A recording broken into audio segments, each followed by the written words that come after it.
Hello जी। आज के इस वीडियो से हम शुरुआत करने वाले हैं हमारे Q1 FY26 रिजल्ट सीजन की। अब इस बार हम क्या करने वाले हैं, इस बार हम चीजों को थोड़ा सा सिस्टमैटिक रखने की कोशिश करेंगे। हमें एवरीडे 2 वीडियोस देखने को मिलेंगे। कोशिश करेंगे कि एक वीडियो सुबह आ जाए, एक वीडियो शाम को आ जाए। अब आइडियली ये वाला वीडियो आज सुबह ही आ जाना चाहिए था, बट कुछ डिले के कारण आज अब ये रात को करीबन 10:30 बजे रिकॉर्ड कर रहे हैं। ठीक है, कोई बात नहीं। आज के दोनों वीडियोस अभी आपको आधे घंटे के स्पैन में देखने को मिल जाएंगे। अब हम क्या करने वाले हैं इन 2 वीडियोस के अंदर, उनको थोड़ा-सा समझ लेते हैं। या तो हम कोशिश करेंगे कि हम नंबर ऑफ कंपनीज मैक्सिमाइज़ करें, कि भाई हम पर वीडियो 2 कंपनी, 3 कंपनी, 4 कंपनी उठाएँ और जितनी ज़्यादा कंपनियाँ हो सके उतनी ज़्यादा कंपनियाँ कवर करें, जिससे नंबर ऑफ सेक्टर बढ़े, नंबर ऑफ कंपनीज भी बढ़े। हमारा जो इन्वेस्टिंग का होराइज़न है या सीखने का होराइज़न है, उसको थोड़ा ब्रॉड करने की कोशिश करेंगे। और अगर हम किसी स्पेसिफिक कंपनी के बारे में या किसी स्पेसिफिक सेक्टर के बारे में अगर बात नहीं कर रहे होंगे, तब हम उस टाइम बात कर रहे होंगे किसी इंपॉर्टेंट टॉपिक के बारे में, कि भाई कैश फ्लो स्टेटमेंट्स क्या होते हैं, वैल्यूएशन एनालिसिस कैसे करते हैं, ये डिस्काउंटेड कैश फ्लो करने के वैल्यूएशन के लिए और कौन-कौन से तरीके हैं, इनसे की कौन-कौन सी कंपनियों को हम वैल्यूएशन निकाल सकते हैं, इन सारी चीज़ों के बारे में बात करेंगे। तो कोर हम एवरीडे 2 वीडियो पोस्ट करने की कोशिश करेंगे, उसके अलावा कोई और इन्फॉर्मेशन होगी या कोई सपोज ऑन कॉल का कोई अपडेट होगा, वो आपको ट्वीट्स के फॉर्म में देखने को मिलता रहेगा। तो चलिए, इतनी चीज हमें समझ में आ गई। अब आज के पहले वीडियो में हम 2 कंपनी कवर करने जा रहे हैं जो हमारी आईटी सेक्टर से है। सबसे पहले आईटी सेक्टर का रिजल्ट आया, उसी से हम शुरुआत कर लेते हैं, देख लेते हैं उनका किस तरीके का रिजल्ट आया। अब देखो, पहले तो आईटी सेक्टर एनालिसिस करना पड़ेगा। देखो, इंडिया में एक चीज समझनी पड़ेगी, कोई सी भी आईटी कंपनी इनोवेशन नहीं कर रही है, कोई जाके चैट जीपीटी का दूसरा मॉडल नहीं बना रही है, डीप सीक नहीं बना रही है। वो पीछे बैक ऑफिस का काम कर रहे हैं। हाँ, कुछ बहुत small cap, mid cap IT companies ऐसी हैं जो उस टेक्नोलॉजी को सपोर्ट करने के लिए काम कर रही है, कि भाई वो डेटा सेंटर बिल्ड कर रही है, वो high performance work station setup कर रही है, या फिर वो जो एनवीडिया जैसी कंपनी है उसको बैक एंड पे सपोर्ट करने की कोशिश कर रही है। बट कोई भी फोर फ्रंट पे आके एआई डेवलप करने के बारे में बात नहीं कर रहा। तो यहाँ पर हमें एक चीज तो क्लियर कट पता है कि कोई हमें एक्सपोनेंशियल ग्रोथ नहीं देखने को मिलेगी, ना आज देखने को मिलेगी और ना तब तक देखने को मिलेगी जब तक ये कंपनी कोई ना कोई उस वाले सेगमेंट में ना घुस जाए। हमारी जितनी भी कंपनियां हैं, चाहे एचसीएल टेक हो गई, टेक महिंद्रा हो गई, इंफोसिस हो गई, टीसीएस हो गई, ये सारी की सारी कर क्या रही है, जो वहां पर ऑलरेडी सॉफ्टवेयर बन गया है उसको या तो मेंटेन करने का काम कर रहे हैं या कॉस्ट आर्बिट्राज कर रहे हैं। कि भाई वहां पर यूएस में एक कंपनी को एक सॉफ्टवेयर इंजीनियर बैठाने के लिए $150 घंटा देना पड़ रहा है। वही यहाँ पर इंफोसिस, टीसीएस जैसी कंपनी वही सेम स्किल सेट के सॉफ्टवेयर इंजीनियर को $15-20 के घंटे के रेट पे हायर कर लेती है। तो ये जो बीच में $120-130 बच रहा है, ये इनका कमीशन है, ये लोग ये कमाते हैं। अब इसमें एक और प्रॉब्लम आती है कि भाई आपका कोई कॉस्ट आर्बिट्राज का जो फैक्टर है ना, वो कोई छुपा हुआ फैक्टर नहीं है। वो पूरी दुनिया को पता है कि आप क्या काम कर रहे हो। तो जितनी भी हमारी आईटी कंपनी है, सारी की सारी बी टू बी कंपनी, तो इनके पास कोई प्राइसिंग पावर बिल्कुल ही नहीं है। आप देखो, समझते हैं कैसे, कि सपोज टीसीएस जो है, टीसीएस अमेरिका में बैठ के बहुत सारे इनके जो बैंक्स हैं उनका बैकएंड सॉफ्टवेयर क्रिएट करके रखता है। जो सपोज जेपी मॉर्गन है, तो जेपी मॉर्गन की जो ट्रांजैक्शन डिटेल्स होंगी, जिस सॉफ्टवेयर में जाएंगी, जो सॉफ्टवेयर पंच करेगा, उसको आगे बढ़ाने का काम, इनोवेट करने का काम, उसको मेंटेन करने का काम, ये सारा काम टीसीएस कर रहा है। तो जेपी मॉर्गन को भी पता है कि भाई यहाँ पर $150 का इंजीनियर है, टीसीएस के पास $15 का इंजीनियर है, और ये बीच में जो कमाई है वो टीसीएस खाने वाला है। तो कल को उठ के टीसीएस ये नहीं कह सकता कि मैं आपसे $100 की बजाय $120 या $130 या $140 ले लूंगा, क्योंकि जो टीसीएस की कॉस्ट है वो कंप्लीटली डिस्क्लोज है जेपी मॉर्गन के सामने। तो TCS doesn't have the pricing power, वो अपने प्राइसेस को ऊंचा नहीं कर सकता। इसलिए आप देख लो, कितने ही लंबे समय से, साल दर साल, इनकी जो नेट मार्जिन है वो हमेशा बराबर ही आते हैं। कभी ऐसा नहीं देखने को मिलेगा कि इनके नेट मार्जिन बहुत ज्यादा ऊंचे की तरफ चले गए या बहुत ज्यादा नीचे की तरफ चले गए। तो एक चीज हमें यहाँ से समझ में आ गई कि भाई इन कंपनियों को कोई बहुत ज्यादा ऑपरेटिंग लेवरेज नहीं मिलने वाला। भाई ये अपने एक्सपेंसेस पे जितना कंट्रोल कर सकते हैं वो कर सकते हैं, अपनी प्राइसिंग तो नहीं बढ़ा सकते। एक चीज हमें समझ में आ गई। दूसरी चीज क्या हो रहा है, अब ये जो एआई का ट्रेंड आ रहा है, ये प्रोग्रामर को ही रिप्लेस कर रहा है। जो इनका कोर प्रोडक्ट था कि हम आपको एक सॉफ्टवेयर इंजीनियर $15 की रेट पे दे सकते हैं, बजाय कि आपको वहां पर यूएस में बैठ के उसको $150 में हायर करना पड़े, वो इनका कॉन्सेप्ट ही खत्म हो रहा है। जिस बेसिस पे इतनी बड़ी बड़ी 10-10, 15-15 लाख करोड़ की कंपनियां बन गई, वो बेस ही हिल रहा है। यहाँ पर एआई प्रोग्रामिंग को, प्रोग्रामर को रिप्लेस करने पे आ गया है, वही खुद कोड लिख रहा है। अब ये तो हम नहीं कह सकते कि भाई फ्रॉम स्क्रैच वो पूरा का पूरा जेपी मॉर्गन बैंक चलाने का कोड लिख सकता है, बट हाँ वो एक प्रोग्रामर की एफिशिएंसी को 2 गुना 3 गुना जरूर कर सकता है। तो जहां पर पहले 100 प्रोग्रामर की जरूरत थी, आज वही काम 40 50 60 प्रोग्रामर से भी हो रहा है। तो जो डिमांड है टीसीएस के पास वो आना कम हो गई है। तो पहले अगर उनके पास 1 लाख करोड़ रुपए का काम आ रहा था, तो अब उनके पास 80 हजार करोड़ रुपए के काम आ रहा है, क्योंकि जो एडिशनल 20 हजार करोड़ रुपए का काम है वो जेपी मॉर्गन अपने घर बैठे अपने ही एआई मॉडल के बेसिस पे कर ले रहा है। तो ये चीज भी हमें समझ में आ गई। तो ये सारी की सारी कंपनियां एक बहुत लंबे पीरियड के बारे में अगर हम बात करें तो डिक्लाइनिंग रेवेन्यू के ट्रेंड। तो चलिए ये चीज समझते हुए हम आगे बढ़ते हैं और देखते हैं टीसीएस की क्या कहानी है। अगर हम टीसीएस के मार्केट कैप के साथ शुरुआत करें तो 11,81,000 करोड़ रुपीज के आसपास कंपनी का मार्केट कैप है। अगर मैं रेवेन्यू के बारे में बात करूं 1.3% के आसपास का रेवेन्यू ग्रोथ आया। और अगर हम उसको कांस्टेंट करेंसी में बात करें तो वो गिर गया बाय 3.1% के आसपास। अभी कांस्टेंट करेंसी का क्या फंडा है ये भी समझ लेते हैं। अब सपोज आप हो टीसीएस और आपको जेपी मॉर्गन से एक ऑर्डर मिलता है। तो जेपी मॉर्गन यूएस की कंपनी है, वो आपको डॉलर में पेमेंट करेगी। तो सपोज उसने कहा कि यार तुम्हें मेरा 1,000 लाइन का कोड लिखना है, 1,000 लाइन के कोड के लिए मैं तुम्हें $1,000 का पेमेंट करूँ। ठीक है, ये डील हुआ। ये डील हुआ आज 2025 जुलाई में। आपका डिलीवरी डेट है 2026 जुलाई। तो 1 साल का पीरियड है। 1 साल बाद आपने वो 1,000 लाइन का कोड उनको डिलीवर किया, उन्होंने आपको $1,000 का पेमेंट ट्रांसफर कर दिया।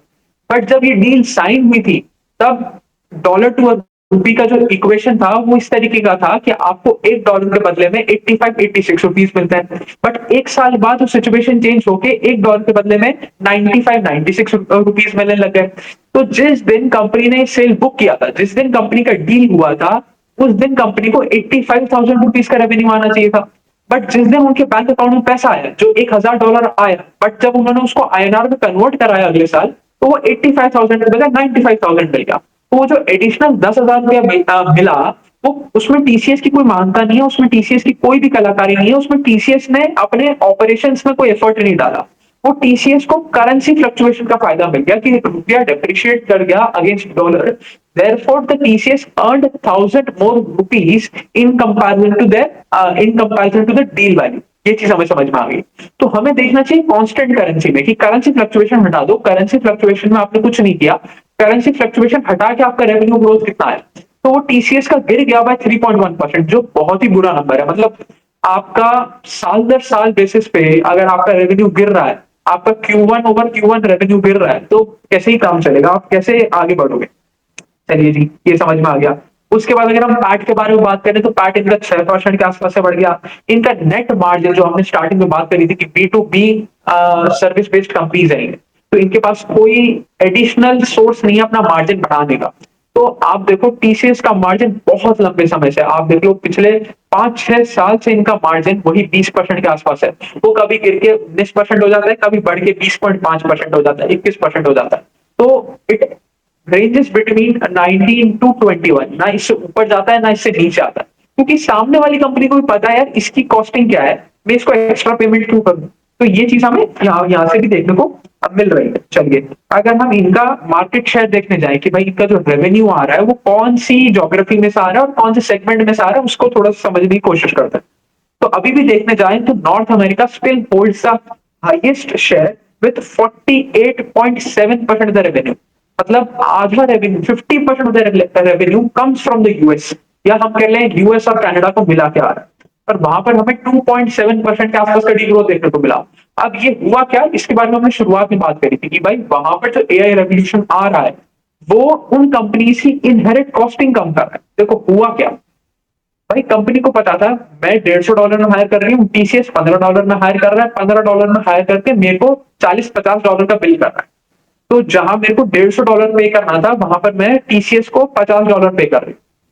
बट अब जब एआई आ गया, उन्होंने खुद ही अपने मॉडल ट्रेन कर लिए, तो उनको पता चल रहा है यार मेरा मॉडल तो $5 में काम करके दे रहा है, तो मैं वो $50 के लिए भी टीसीएस के पास क्यों जाऊं। तो टीसीएस के लिए डिमांड ही कम हो गई है, जितना काम टीसीएस के पास आ रहा था वो काम ही कम हो गया। ये चीज समझने की जरूरत है। इसलिए जो इनका सबसे बड़ा मार्केट है जो ऑलमोस्ट ऑलमोस्ट 50% के आसपास का कॉन्ट्रीब्यूशन करता है, वो 2.7% के आसपास से डिग्रू कर गया। 33% आता है यूरोप से, यूरोप में भी सेम हाल। एपैक 8.7% के आसपास का कंट्रीब्यूशन करता है, 3.6% के आसपास का यहाँ पर हमें ग्रोथ देखने को मिला। अब देखो, ये आपको रीजन ही समझ में आ जाएगा। एपैक में कोई ऐसी कंट्री नहीं है जो बहुत ज्यादा एआई रेवोल्यूशन में आगे चल रहा हो। भाई चाइना है, चाइना में टीसीएस अपना कोई प्रोडक्ट नहीं बेचता, चाइना के बैंक टीसीएस के सॉफ्टवेयर से नहीं चल रहे। तो अगर पूरे एशिया में अगर आप चाइना को हटा दो तो कोई एआई की रेस में आपको आसपास में कंट्री नहीं देखने को मिलता, इसलिए एशिया से अभी भी इनको रेवेन्यू आता हुआ देखने को मिल रहा है, रेवेन्यू में ग्रोथ इनको देखने को मिल रही है। इंडिया में अगर हम बात करें तो 5.8% के आसपास का रेवेन्यू देखने को मिला और 21.7% के आसपास का डी ग्रोथ देखने को मिला। ये क्यों? क्योंकि इनके कुछ ऑर्डर्स पिछले साल के ऐसे थे जो वन टाइम ऑर्डर थे, वो रिकरिंग ऑर्डर नहीं थे। जैसे जेपी मॉर्गन का रिकरिंग ऑर्डर होता है कि भाई एक साल के बाद वो जब कॉन्ट्रैक्ट एक्सपायर होगा तो एक नया कॉन्ट्रैक्ट बनेगा, एक नया ऑर्डर मिलेगा, एक नया रेवेन्यू टीसीएस के लिए जनरेट होगा। जो इंडिया वाले कॉन्ट्रैक्ट्स थे वो टर्मिनेशन वाले कॉन्ट्रैक्ट्स थे, मतलब वो वापस रिन्यू नहीं हुए।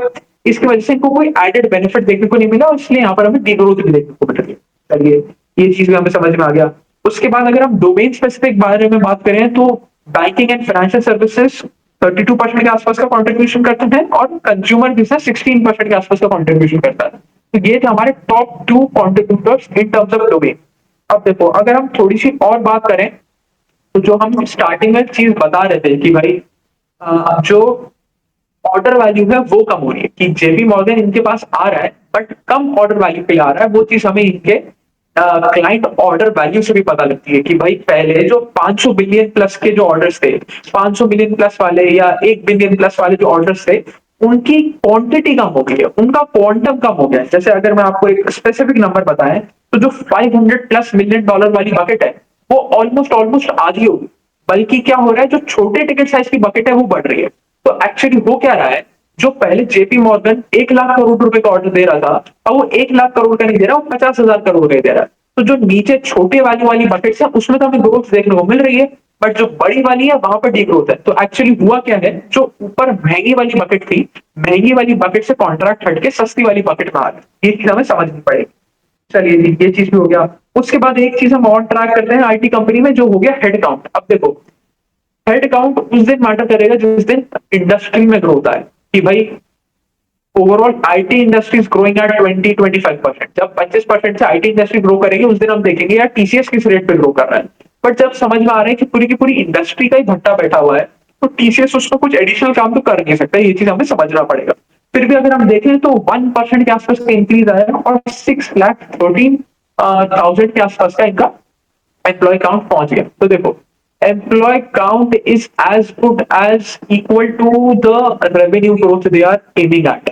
कंपनी कह रहा है कि 2, 3, 4, 5% के आसपास का हम रेवेन्यू ग्रोथ करेंगे, सेम बेसिस पे इनकी एम्प्लॉय ग्रोथ भी हो रही है। तो इसी से हमें पता चलता है कि ये सिर्फ मैन पावर की कॉस्टिंग को आर्बिट्राज करने का बिजनेस था, कि वहां पर सस्ता है, यहाँ वहां पर महंगा है, यहाँ पर सस्ता है, तो हम सस्ते में उनको वो चीज बेच देंगे और हमारा धंधा बच जाएगा।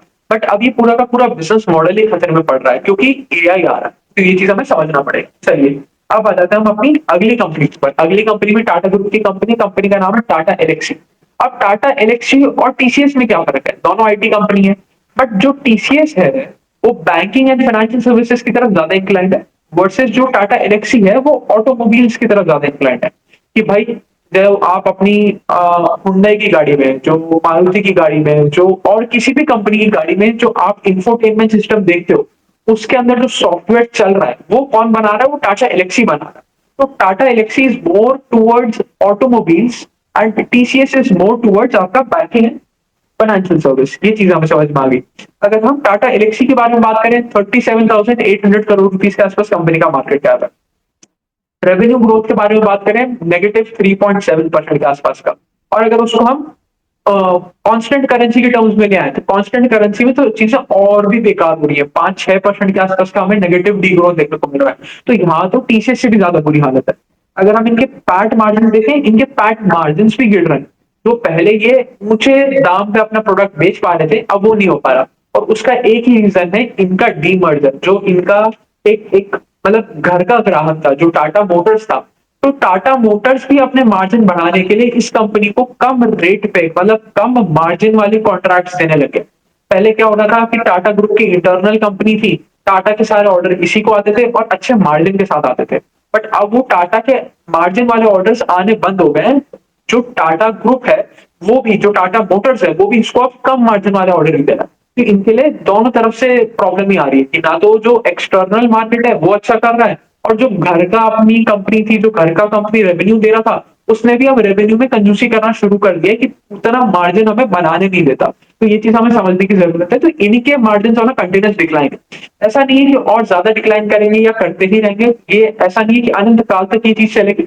बट हाँ, अभी तो इनके मार्जिन डिक्लाइन पर है, और एक बार जब ये स्टडी हो जाए तो ये over a very long period of time उसकी रेंज के आसपास मंडराते रहेंगे, जो चीज हम टीसीएस में देख पा रहे हैं कि आप एक बी टू बी कंपनी हो, आपके पास कोई मार्जिन बढ़ाने की प्राइसिंग पावर नहीं है, आप उसी कांस्टेंट मार्जिन पर अटके हुए रह जाओगे और वहीं पर अपना धंधा बनाने की कोशिश करोगे।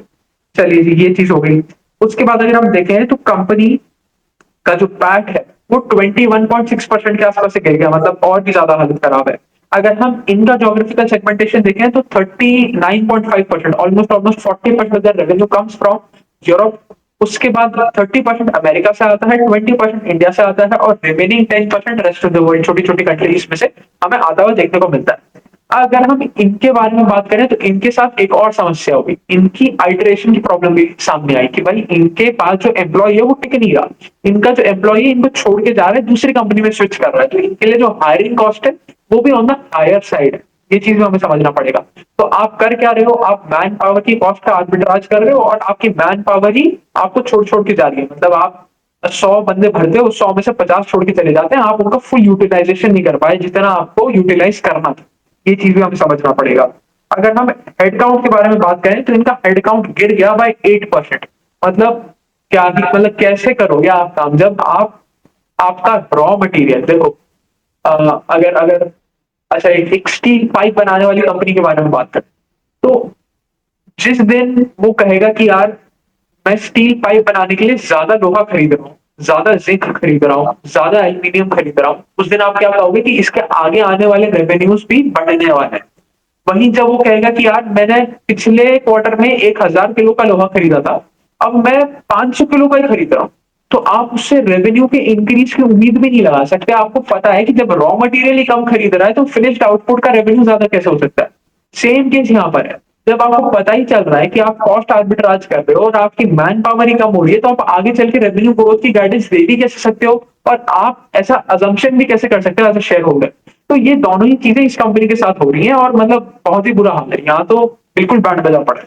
चलिए, अगर हम इनके बारे में बात करें कि भाई क्या एम्प्लॉय काउंट रह गया, तो 12,127 के आसपास इनके एम्प्लॉयज अभी बचे रह गए। अच्छा, अब इनके सेगमेंटेशन के बारे में बात करें तो इनका 3 मेन सेगमेंट में इनका बिजनेस चलता है। 56% of the revenue comes from the transportation business. Transportation वही जो हमने बात करी कि भाई ऑटोमोबाइल में जो आपका इंफोटेनमेंट सिस्टम है, उनका जो सॉफ्टवेयर बनाने का काम है वो 56% के आसपास का कॉन्ट्रीब्यूशन लेके आता है।